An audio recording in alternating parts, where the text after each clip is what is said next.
Hi, my name is Imani Jones, and my recommendation report is titled Youth Homelessness in Philadelphia. As representatives of the city, youth homelessness is a really critical issue.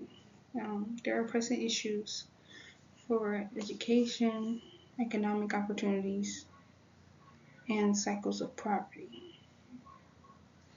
Now, as you can see, I chose blue, and I chose blue because it's very calm, interesting color, and I hope you can trust me with presenting this project / report. Okay, starting off with the backgrounds and problems. There are a lot of problems that's going on with youth homelessness, starting off with the PIT counts, so the point in time counts, which they are conducted every single night of January, but they are likely underestimated, which means that there's not really a good significant number for how many people are living out on the streets that are experiencing homelessness. Second one is also mistreatment among different demographics, especially African American families, but majority just families in general, especially with children. Lastly is the program that is going around with the Pennsylvania Department of Education. They support homeless students who are having a lack of education that really can't get it right now, which is called Education for Children and Youth Experiencing Homelessness, ECYEH. Now, with ECYEH, it has identified people with tracking numbers of students who experience homelessness by providing like support and enrollment assistance, uniforms, transportation, backpacks, and also school supplies, and also other needs, and also referrals just in case they want to transfer to a different school. Next is some proposed solutions that can help youth homelessness, which is starting with expanding the youth housing, which is like expand and diversify youth inventory. And what I mean on that is like expanding and diversifying is like also allowing some LGBTQIA plus members who are like youth wise into the housing inventory. Next is cognitive behavioral therapy (CBT) interventions, which as you can see they help those who are battling mental health and substance abuse. And lastly is family interventions, which is tough situations that can lead to improvements or do not. And what I mean by that is how you can sit down with that person that needs help and talk to them and see if they're willing to go get help, and if they're not, then you don't push them on that topic. Next is the comparative analysis, which as you can see from the chart, there are the solutions, which are the expanding youth housing programs, the cognitive behavioral therapy interventions, and the family interventions. See, I categorize the impact, feasibilities, the scalability, and the urgency by percentages. So starting off with 30%, which is like the most important because it's significantly improved youth homelessness. 25 is the second most important because the solutions like are realistic. And 15 is basically the lowest importance, like because of how the solution is not great, but it still has a role in youth homelessness. As you can also see, I have the scales from number 1 being the very weak performance and number 5 being like really like excellent performances, and with that is very much telling, as you can see. And the total scores for expanding youth programs are 4.3.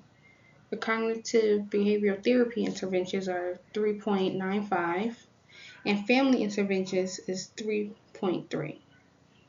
And as you can see, youth housing programs have a higher chance of actually working as solutions comparing to cognitive behavioral therapy interventions and also family interventions, which are the lowest.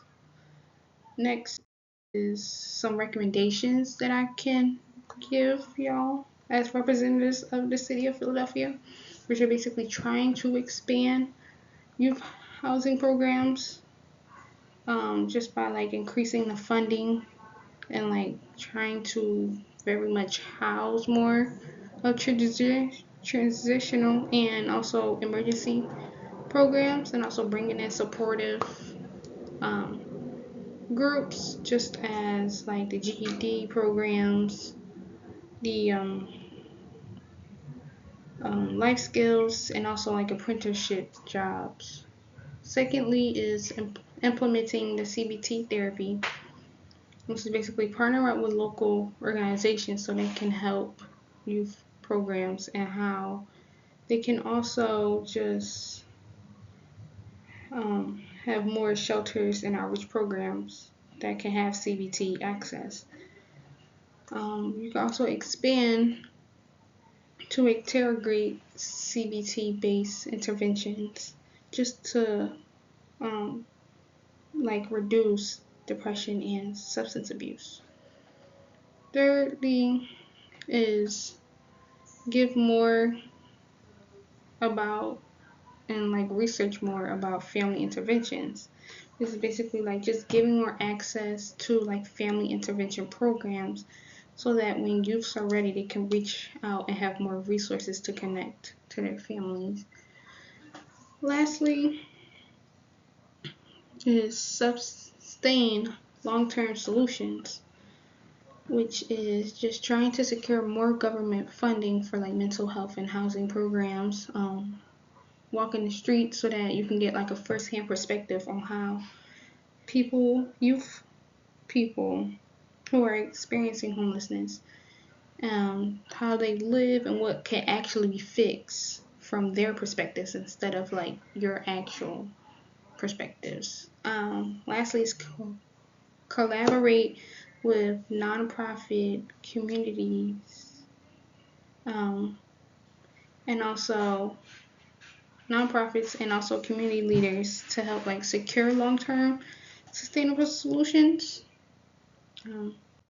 Lastly is like trying to build a better future for Philadelphia, which is basically like having the need of urgency to expand the three solutions that I was talking about. The youth housing programs also support mental health, and also like allowing some systemic policy challenges that can benefit for the future. Like I explained in the chart, there's from the solutions impact, feasibility, scalability, and also urgency. And you can see how the expanding of the youth programs versus the therapy and the family interventions, how it was from highest to lowest priority. So then it gives y'all from what y'all could do like right now to all the way to until you have more resources. Lastly is youth homeless programs and how they've really been doing really well for education in the youth homelessness area. Because as you can, some people that youths that are willing to still go to school they're really taking the time to have those programs so that some kids can have all the resources that they need to be better in school and have the resources. And the next slide is my reference is where you can find everything that I talked about. Thank you.